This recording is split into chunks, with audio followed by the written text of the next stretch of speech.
Now let's look at example 10. The lifetimes of the tread of a certain automobile tire are normally distributed with a mean of 37,500 miles and a standard deviation of 4,500 miles. Find the probability that the tread life of a randomly selected tire will be between 30,000 and 40,000 miles.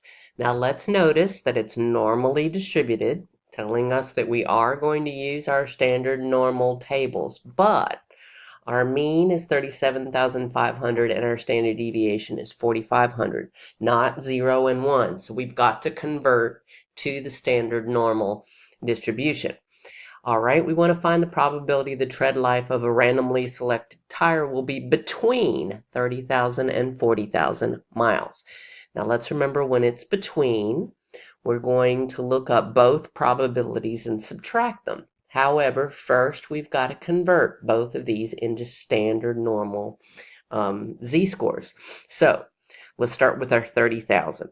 I'll go to a blank page, and we'll just ignore this stuff that I had from the previous example.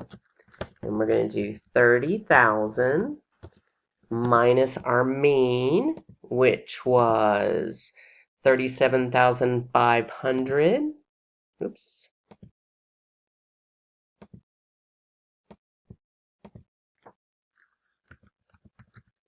And we want to divide that by our standard deviation of 4,500. All right, so this gives us negative 7,500 divided by 4,500. And if we put that into our calculator, we get negative 1.667. That's, of course, rounding that since that was going 6666666. All right, now let's also convert the other half of our problem, which was 40,000 miles. So in the same fashion that we did the 30,000, and I'll look up the probabilities here afterwards. So we'll have 40,000 minus 37.5 divided by 4,500. And that is going to give us 2,500 divided by 4,500. Put that into our calculator.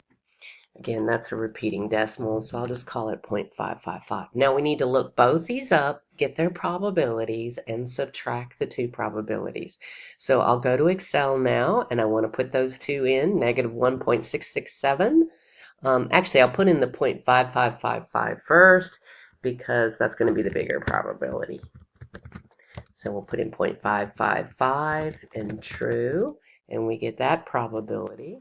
And now let's put in our norm.s.dist, and we'll put in our negative 1.667 and true, and that's going to give me that probability. And recall, for between two values, we need to subtract these two, and if we subtract those two, we're going to get a probability of 0.6628.